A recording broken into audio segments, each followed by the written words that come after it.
Como a gente vem mostrando, o ministro Celso de Mello, do Supremo Tribunal Federal, ainda deve decidir sobre a divulgação do vídeo da reunião ministerial citada por Moro. Essa gravação, segundo o ex-ministro, prova a interferência do presidente Jair Bolsonaro na Polícia Federal. E sobre toda essa situação, a gente vai conversar agora com a deputada federal pelo PSL, Carolina Dittoni. Caroline está aqui, já aparece. E com a deputada estadual pelo PSL, Janaína Pascoal. Boa tarde, deputadas. Deixa eu só informar vocês que o presidente Jair Bolsonaro deve falar a qualquer momento. Se ele falar com a imprensa, a gente interrompe o debate e a gente retoma na sequência. Mas eu queria começar com vocês. Vocês entendem que há necessidade da divulgação parcial deste vídeo ou da divulgação total desta reunião ministerial? Começo com você, Janaína Pascoal. Boa tarde mais uma vez e obrigado por atender a CNN. Boa tarde, cumprimento a todo o pessoal da CNN, uma grande honra participar. Cumprimento também a deputada Caroline. Eu sempre sou partidária do princípio da publicidade. E entendo que muitas vezes, quando nós negamos essa publicidade, finda por gerar mais desconfianças do que qualquer outra coisa. Vide a situação dos exames do próprio presidente, né? O fato do presidente ter se negado a fornecer os resultados dos seus exames, muito embora até fosse um direito seu, gerou toda uma especulação, todo um sentimento de que ele poderia estar infectado. Então, eu sou partidária da ideia de que é melhor publicar o vídeo na íntegra. Entretanto, eu não tive acesso ao material, não sei se eventualmente tem alguma questão de segurança, porque o único tema que, a meu ver, justifica sigilo é justamente o tema da segurança. Então, a AGU está avaliando, o PGR está avaliando, o ministro Celso de Mello está avaliando, os advogados estão se manifestando, estão defendendo suas posições. Eu, particularmente, entendo que, não havendo nada que prejudique a segurança ou de indivíduo ou do país, que deve ser transmitido na íntegra. Caroline Dittoni, deputada, por favor, boa tarde. Boa Concorda? tarde, Tílio. Boa tarde, Daniela. Boa tarde, doutora deputada Janaína Pascoal. Sobre esse inquérito, nós verificamos que ele partiu primeiro do depoimento, do pronunciamento do ex-ministro Moro, da sua saída, no qual ele faz uma série de ilações contra o presidente da República, que dá ensejo, então, a esse inquérito, conforme pedido do Procurador-Geral da República, que é aberto, então, pelo ministro Celso de Mello. A partir de então, o ministro determinou a oitiva formal nos autos do inquérito, tanto do acusador, que é o ex-ministro Moro, quanto daquela que seria a principal testemunha de acusação, né, dos fatos imputados ao presidente. Só que quando a gente vai se debruçar sobre esses depoimentos, a gente começa a perceber, até por parte do ministro Moro, que ele diz que em nenhum momento imputou qualquer fato, ele falou que os fatos são verídicos, mas que ele em nenhum momento imputou ao presidente o cometimento de nenhuma conduta criminosa e, da mesma forma, ele só fala que haveria uma espécie de interferência da Polícia Federal e ele considera no seu depoimento interferência uma ausência de causa para a substituição do diretor-geral da Polícia Federal e a vinculação de um futuro nome ao presidente e sua família. E, por sua vez, o Valeixo, quando ele vai depor, ele considera interferência política, que seria uma das principais acusações ao presidente da República, que ele indicasse alguém com o intuito de interferir num procedimento de investigação em curso. E ele falou que em nenhum momento isso aconteceu. Por que eu estou iniciando a minha fala desta forma? Para dizer que tanto quem acusa quanto a principal testemunha acusatória negaram qualquer conduta delitiva por parte do presidente. Por isso que há essa expectativa acerca dessa reunião ministerial, que talvez seja a única prova que resta antes do inquérito, deste inquérito aberto contra o presidente da República. De parte do presidente, nós verificamos que ele falou que qualquer trecho pode ser divulgado, ou seja, não há nenhum óbice por parte do presidente na divulgação desta reunião ministerial. A única ressalva que talvez os defensores, né, da presidência da República tenham é, como a doutora Janaína falou, com relação a informações atinentes à segurança nacional, que isso sim deve ser preservado. Mas se, no entanto, o presidente mesmo tem a tranquilidade e segurança para divulgar essas informações, nós também não vemos nenhum óbice para que elas não sejam impedidas. Foi o ministro Celso de Mello que, no seu despacho, disse que, por enquanto, determinaria o sigilo, mas que tende, talvez, a dar publicidade às partes que são realmente atinentes ao deslinde deste inquérito, que é para ver se há ou não o cometimento de alguma conduta por parte do presidente. Perfeito. Deputada Janaína Pascoal, boa tarde. Muito obrigada. É Dani Lima quem está falando aqui. Eu que agradeço. Deputada Caroline de Toni, boa tarde. Daniela Lima aqui de São Paulo. Eu quero seguir nesse tema porque entendi que as duas estão colocando aí, não ver um problema, digamos assim, na divulgação geral desse vídeo. Então, a minha pergunta agora é no que diz respeito ao conteúdo, né? A gente tem, para ficar numa peça que foi apresentada no Supremo, não tratado do que está sendo especulado na imprensa, os advogados do ex-ministro Sérgio Moro dizendo que ali o teor daquela conversa desnuda um tom autoritário, incompatível com o que dita a Constituição. O conteúdo desse vídeo constrange o governo, pode constranger o governo. Eu gostaria de ouvir primeiro a deputada Caroline de Toni, que é aliada. Então, eu acho engraçado esse posicionamento da defesa do ministro Moro, do ex-ministro Moro, e explico por quê. Até o ex-ministro Moro participou de entrevistas, inclusive no Roda Viva, onde ele afirmou taxativamente que durante esse um ano que ele permaneceu no governo, em nenhum momento ele tinha observado qualquer ingerência do presidente da República contra a autonomia da Polícia Federal. E, no entanto, quando ele decide sair do governo, ele faz aquela coletiva de imprensa e aí sim ele começa a desferir acusações que tem se demonstrado, na medida em que o inquérito avança, totalmente infundadas.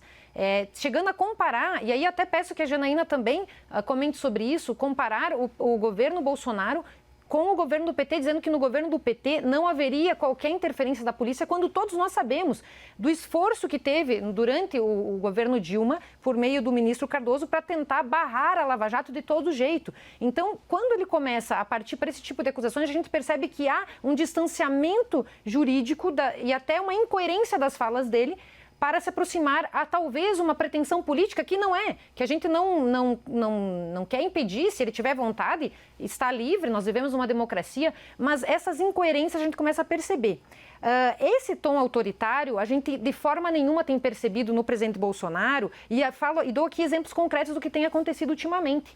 Quando nós observamos decretos de governadores infringindo cláusulas pétreas da Constituição, impedindo o direito à livre locomoção em território nacional dos brasileiros. Quando nós vemos governadores tentando impedir o direito a livre exercício da sua fé, impedindo que as pessoas se reúnam para rezar, ou tentando enclausurar, fazer uma espécie de prisão domiciliar das pessoas nas suas casas. Isso sim é tolher, é autoritarismo por parte dos governantes. E ao contrário, o presidente, toda vez que ele tem se manifestado, ele tem defendido os direitos e garantias individuais, ele tem defendido a autonomia dos outros demais órgãos, inclusive quando ele foi perquirido por pessoas na saída do Palácio da Alvorada e que tentaram insinuar situações contra o Supremo, ele disse: Supremo aberto, Congresso aberto, ou seja, demonstrando que o presidente tem sim demonstrado por meio das suas atitudes um respeito à democracia, um respeito ao Estado de Direito e um respeito aos direitos e garantias individuais, coisa que os governadores nessa pandemia têm revelado não respeitar. Janaína Pascoal. A deputada abordou vários temas. Primeiro, cumprimento a Daniela, né? Bom te rever, ainda que à distância. A deputada abordou vários pontos polêmicos, né? Nós temos que entender que nós estamos em meio a uma pandemia mundial, né? Uma situação de calamidade pública mundial. Eu convivo muito bem com opiniões diferentes, até na minha própria família tem pessoas que estão inconformadas com a não realização das missas, por exemplo, então eu respeito. Mas existe uma situação real, né, de uma doença grave, de uma doença que contagia muito, contamina muito. Então, seria importante que os apoiadores do presidente, nesse momento, no lugar, vamos dizer assim, de atiçarem esses pontos de vista dele, pontos de vista mais polêmicos, que procurassem abrandá-lo. Porque quem quer, de alguma maneira, prejudicar o governo, vai se aproveitar desses excessos para chegar a esse final, entendeu? Então, assim, o presidente tem sido muito radical nessa abordagem, seja negando a doença, seja negando a gravidade da doença, seja indo para manifestações absolutamente desnecessárias, né? Veja, tem situações que são impossíveis de serem evitadas, mas para que ir a uma manifestação em meio a uma pandemia, contra a orientação do Ministério da Saúde, em frente ao QG, com pessoas pedindo o fechamento do Congresso do Supremo Tribunal Federal? Então, eu defendo a liberdade de manifestação dos indivíduos, mas quando o presidente, ele próprio, vai a uma manifestação dessa, essa manifestação ganha um outro significado. Então, é muito importante tentar trazer o presidente um pouco para o meio do caminho, né? Eu falo isso com o maior respeito, com o maior carinho pela deputada.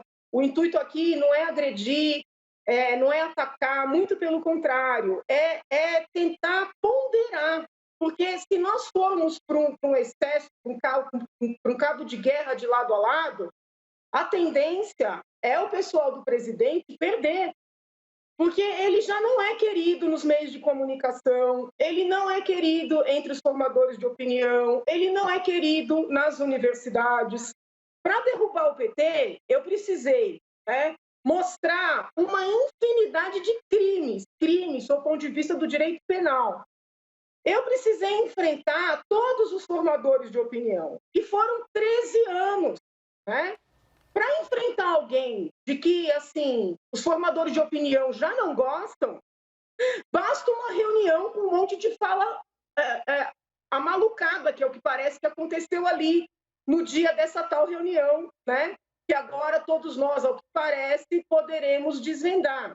Então, assim, é importante, no lugar de ficar dando razão para o presidente, tentar dizer para ele que ele está passando dos limites para ver se ele recua para o bem dele, do governo dele, para o bem do país. Okay. Com relação ao ministro Moro, quando ele deu a entrevista, não sei se eu estou exagerando aqui no meu tempo, quando ele deu a entrevista, falando, né, das interferências, eu confesso aqui que eu chorei, eu fiquei muito tocada, muito preocupada com o que estava acontecendo.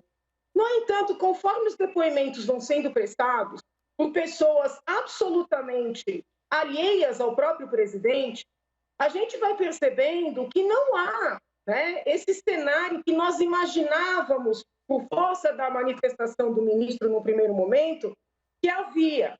Então, o que eu imagino? O ministro sofreu muito, né, uma espécie de um assédio moral, coisa que eu me senti também assediada na Universidade de São Paulo. Ele sofreu muito. Deputada. Ele não está conseguindo digerir o que aconteceu com ele e saiu da posição de defesa de alguém que está tentando demonstrar que não mentiu, até acho que era um direito dele, essa demonstração, por uma posição de ataque. Deputada. E quando isso acontece, começa a gerar uma certa, vamos dizer assim, uma certa angústia, né? Porque, assim, se houve algo criminoso na reunião, é importante que o ministro diga o que houve. Ô, deputada. Então, assim...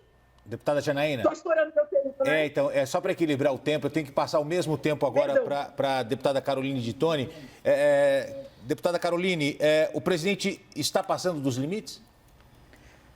Então, o presidente não está passando dos limites. Eu discordo aqui da posição da deputada Janaína, porque o presidente, ele está preservando aquilo que há de mais sagrado na nossa Constituição, o seu núcleo central, que são os direitos e garantias individuais. Então, não é a pretexto de uma pandemia, não é a pretexto do pânico e do terror que a gente vai poder relativizar ou colocar em quarentena a nossa Constituição. E é isso que tem acontecido no Brasil. Então, se instala um clima de pânico e de terror nas pessoas, para justificar o rastreamento das pessoas, contratos. Eu pergunto aqui, será que os governadores têm uma autorização legal para fazer contratos para acessar nossos dados privados com operadoras de celulares? Será que eles podem rastrear o direito de locomoção dos indivíduos? Será que eles podem determinar que as pessoas não saiam de suas casas? A Constituição já previu essas situações e ela diz expressamente que apenas se for decretado o estado de sítio no Brasil, é que você pode cercear a liberdade de locomoção.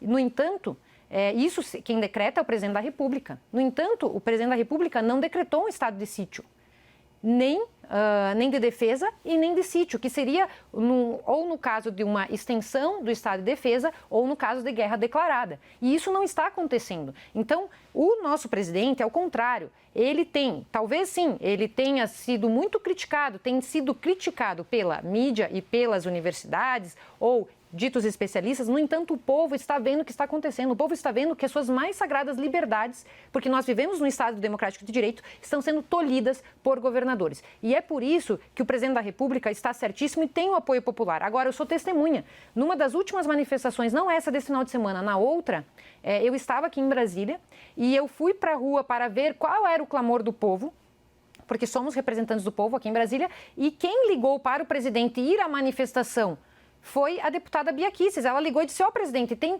milhares e milhares de pessoas em carreata, milhares de pessoas aqui na frente do Planalto, vem aqui conversar com o povo. Foi ela que ligou para ele, já tinha decorrido mais de 2 horas de manifestação, ou seja, não é ele que conclama, não é ele que reúne. No entanto, o que está acontecendo no Brasil é que houve uma quebra, uma ruptura de paradigma de como se faz a política. Até a deputada Janaína colaborou muito quando fez o impeachment contra o PT, porque todos nós sabíamos que tinha um fisiologismo instaurado no Estado brasileiro, um método de comandar baseado na corrupção que a Lava Jato demonstrou, além de outros esquemas de corrupção que foram ventilados, e o povo diz: nós não queremos mais. Votaram no Bolsonaro para aceitar essa ruptura de que nós não queremos mais o passado que a gente conhece, nós queremos algo novo. E o Bolsonaro representa essa quebra de paradigma na política, foi um candidato totalmente outsider e continua sendo fiel a defender as liberdades do povo e querendo governar para o povo brasileiro. E isso o povo está sentindo, por isso que tem prestado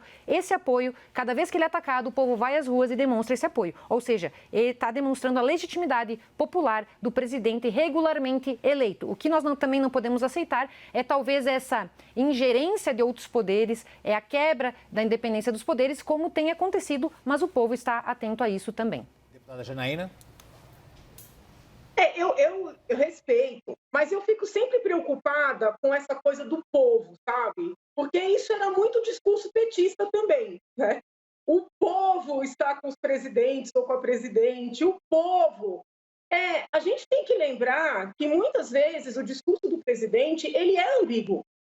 Porque mesmo na época do orçamento, ele dizia uma coisa para o povo, que o Congresso queria tirar a liberdade dele, mas os projetos que davam o poder para o Congresso eram projetos de autoria do governo. Várias votações que ele critica, a bancada inteira que o apoia vota no sentido contrário do que ele fala. Então, é muito nítido que existe uma dubiedade no governo, né? Fala-se uma coisa para essa população, para essa claque, né?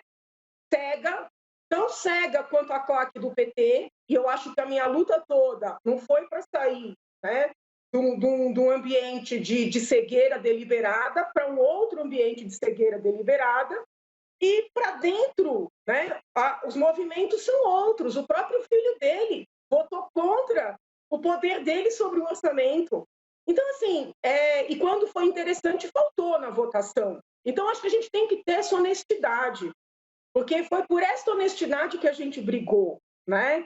Se a deputada Bia ligou para o presidente vendo placas de intervenção, de fechamento do Supremo, de fechamento do Congresso, ela é uma jurista, ela não é uma ativista. Se fosse a deputada Carla, que é uma ativista, eu ficaria quieta, mas a Bia é uma procuradora aposentada, ela sabe o que isso representa.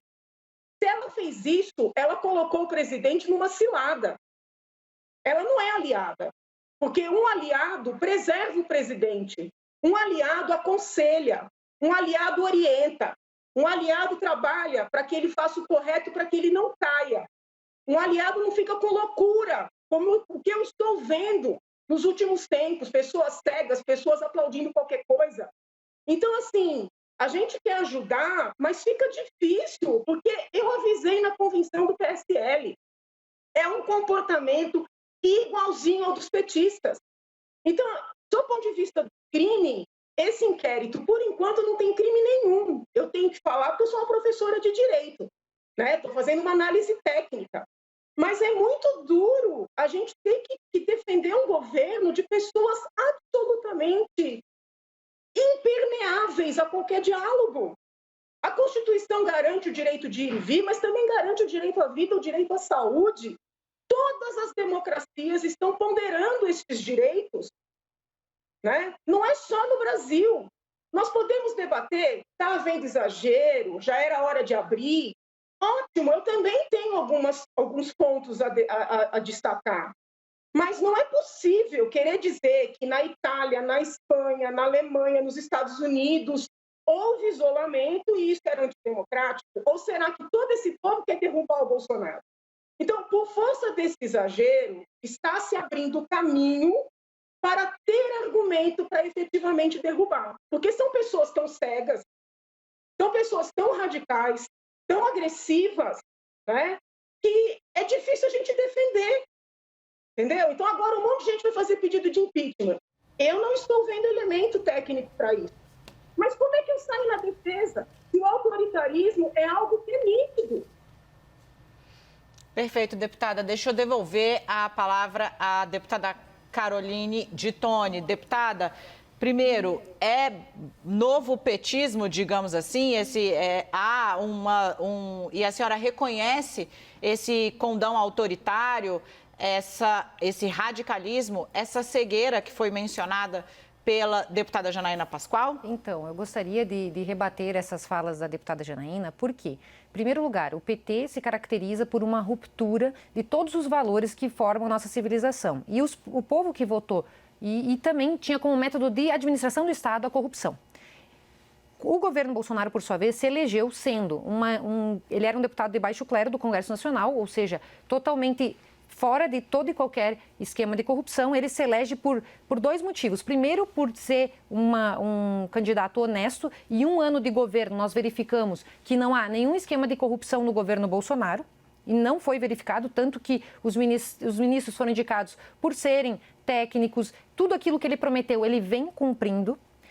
E segundo, porque as propostas do presidente Bolsonaro, elas estão em harmonia com o sentimento médio do cidadão brasileiro, que é, primeiro, defesa do direito à vida, que foi mencionado, que vai desde a proteção do direito à vida desde o ventre, que é contra o aborto, como a proteção ao direito da legítima defesa, ao vermos que o Estado brasileiro não dá conta da segurança pública, e que é um tema que a vida inteira ele debateu e o povo também apoia no plebiscito, contra do desarmamento da população. O povo foi maciçamente a favor do armamento e, no entanto, os governantes olvidaram a voz do povo brasileiro.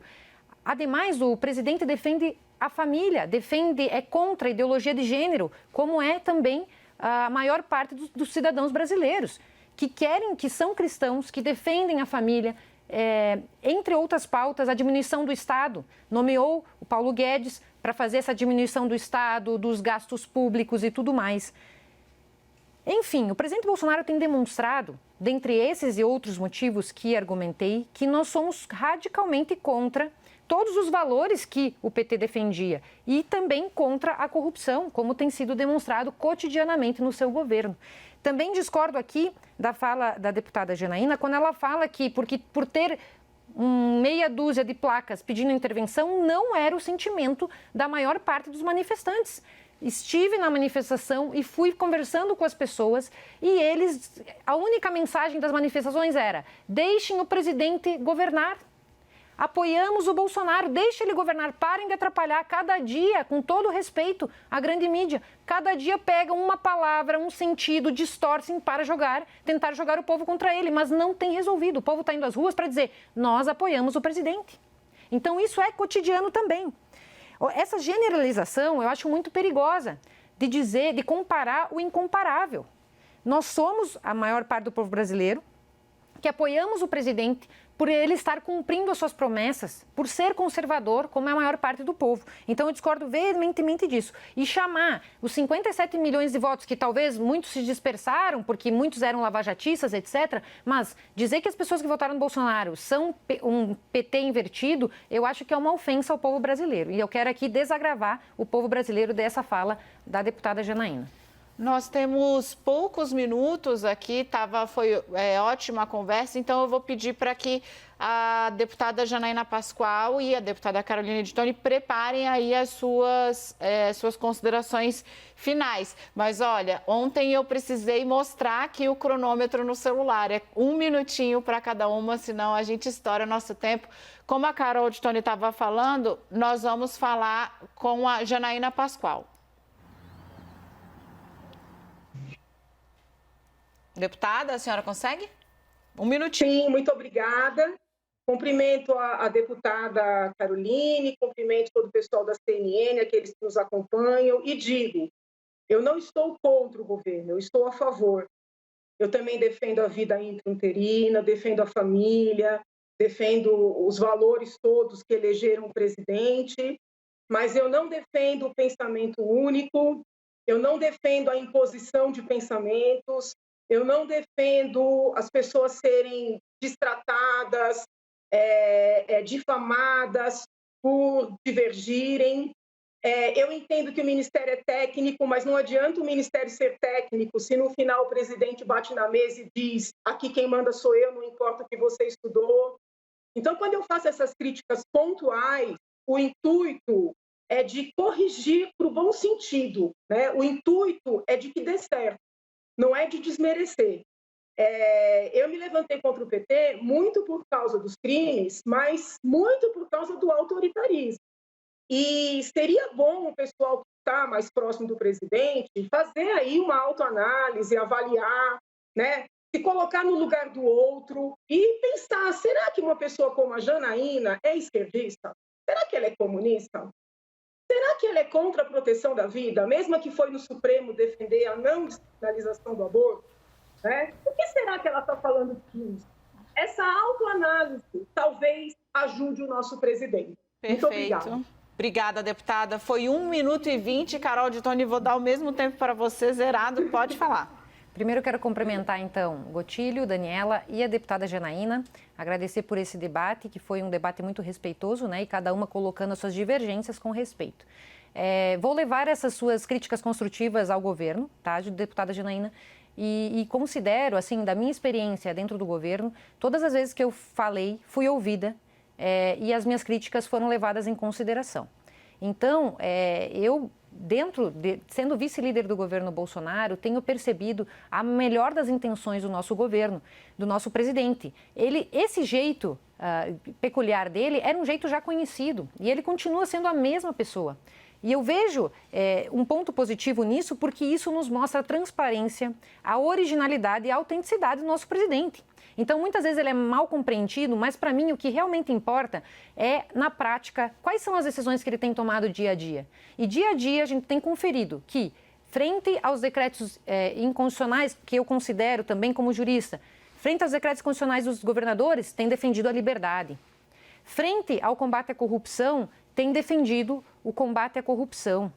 E quero só salientar com relação especificamente ao que está sendo debatido hoje, para finalizar, que este inquérito aberto ao presidente, até aqui, não tem nenhuma evidência concreta de crime, como a própria deputada asseverou, seja de quem acusa, seja da principal testemunha da acusação. Vamos averiguar essa reunião ministerial, que é uma das derradeiras provas arroladas pelo ministro Moro, mas tenho a certeza, e já ouvi de fontes do Palácio, de que em nenhum momento o presidente pediu qualquer benefício pessoal para si ou para sua família, mas ao contrário, qualquer crítica a governantes ele já vem fazendo e novamente o que infelizmente a gente tem percebido é que há uma verdadeira persecução contra a pessoa do presidente por grande parte da mídia brasileira e dos chamados especialistas. Então o que a gente tem que se preocupar é se ele realmente está cumprindo as promessas de campanha, enxugando o Estado, entregando resultados para a população. Okay. E nesse sentido, eu estou satisfeita com o governo Bolsonaro. Deputada Carol de Toni estourou o cronômetro, mas...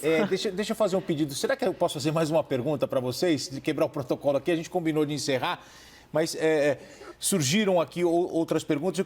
Eu queria só fazer mais uma pergunta. Pode ser, deputada Janaína, deputada de Toni, pode ser? Eu queria perguntar para vocês o seguinte. Alguns juristas entendem que existem apenas duas interpretações sobre o que aconteceu na reunião ministerial que acabou gerando esse vídeo que é a principal prova nessa acusação.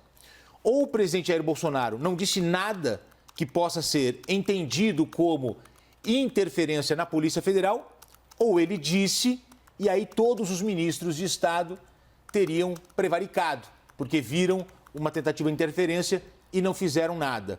As senhoras concordam? Começo com você, deputada Janaína Pascoal. Gente, desculpa, com todo respeito, eu acho tanta graça nesses juristas falando das coisas sem terem visto. Muita gente me ligou para comentar os depoimentos. Aí eu perguntei, vocês leram? Não, mas o que estão falando... Eu acho assim, qualquer análise, do ponto de vista técnico-jurídico, precisa ser feita depois de olhar o vídeo, depois de refletir sobre o vídeo. Então, eu realmente acho até graça, né, nesse tipo de análise, sem olhar o elemento analisado. Por outro lado, quero fazer aqui uma ponderação. Qualquer reunião de trabalho, eu sei que nós estamos falando de uma reunião presidencial, ministerial, mas qualquer reunião de trabalho, numa equipe, né, que a princípio é de pessoas que confiam umas nas outras.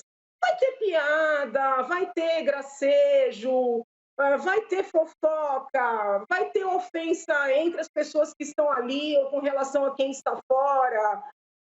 Então, assim, eu realmente não dou esse valor tão grande para essa reunião. Agora, para não ficar isso que me diz, acho melhor mostrar logo, né, para tirar um pouco desse mistério. Mas eu entendo que todo mundo tem que se colocar um pouquinho no lugar, né, pensar nas suas próprias reuniões de trabalho, nas suas reuniões familiares. O brasileiro, infelizmente, gosta de uma fofoca. Então, assim, já vi também, né, que teriam governadores sido xingados. Desculpa, né? Eu sou xingada todo santo dia nas redes sociais, pessoalmente. É muito mimimi, entendeu? Então, assim, porque a pessoa foi xingada numa reunião, fazer um drama, eu não tenho paciência com isso, né? Então, vamos aguardar o vídeo. Eu quero assistir ao vídeo. Me disponho a falar num outro momento, né, do ponto de vista técnico, mas já acho que as pessoas têm que esperar menos desse vídeo, né, em termos de provas. Eu acredito que o presidente tenha sido grosseiro, como ele normalmente é, né, e que haja lá uma série de frases um tanto quanto inadequadas, porque os ministros são complexos, né, no próprio Twitter deles, não precisa ir muito longe. Mas daí a fazer a ilação de prevaricação, pelo que está sendo falado na imprensa, eu acho que é um pouco exagerado. Vamos esperar o vídeo, melhor. Deputada Caroline. Da mesma forma que a deputada Janaína comentou, eu acredito que também essa reunião, por mais que o presidente tenha falado qualquer crítica, tecido críticas a governadores ou extravasado alguns xingamentos, nada disso caracteriza a interferência por si só na Polícia Federal. Porque vale salientar, quando o Moro acusa de interferência, ele considera interferência, no depoimento dele está lá literalmente, uma falta de causa para trocar o delegado-geral e de que exista proximidade entre o presidente e os filhos do presidente com essa pessoa a ser indicada. Isso é o que o ministro considera como interferência. Ao contrário, Valeixo considera que interferência seria você interferir diretamente em algum caso em andamento indevidamente. E eu digo para vocês que a única, para nomear um diretor-geral da polícia, que essa foi a celeuma também acerca do caso, que é o objeto do inquérito, o único requisito é um cargo de confiança, ou seja, você não pode dizer, o presidente não pode indicar porque é de confiança demais. Não, se é de confiança, ele pode indicar a pessoa, desde que não caracterize nepotismo, não há problema de que seja de confiança, ao contrário, é um cargo de confiança, a lei diz isso. Ela só exige que seja um delegado federal de classe especial. Esse é o único requisito que o decreto 7332 e 73 define. Ou seja, todas essas demais especulações que estão falando acerca do caso, o próprio principal testemunha da acusação e o próprio acusador negaram que tenha ocorrido. Então, uma reunião ministerial, com o devido respeito, como a própria deputada falou, vai ser, mesmo que ele fala que pretende fazer uma coisa ou outra, se ele de fato não pratica o ato, não passa de uma mera liberdade de expressão, na minha opinião, e não caracteriza crime. Ele, de fato, tem que fazer um ato atentatório para poder configurar o crime. E, neste caso, em nenhum momento foi comprovado e por isso que o pessoal está tentando, a cada nova prova, tentando fazer toda uma celeuma que muitas vezes é injustificável, como tem sido descoberto ao longo da investigação. Ok, muito bom. Obrigado por vocês terem atendido aí mais uma pergunta aqui no nosso debate 360. Quem quiser conversar com a gente, a hashtag é essa, Debate 360. Deputada Janaína Pascoal, obrigado por ter atendido o jornalismo da CNN, deputada estadual. Obrigada. E obrigada, deputada federal Caroline de Toni, também conversando com a gente nesse debate. Obrigado, uma boa tarde para vocês. Boa tarde.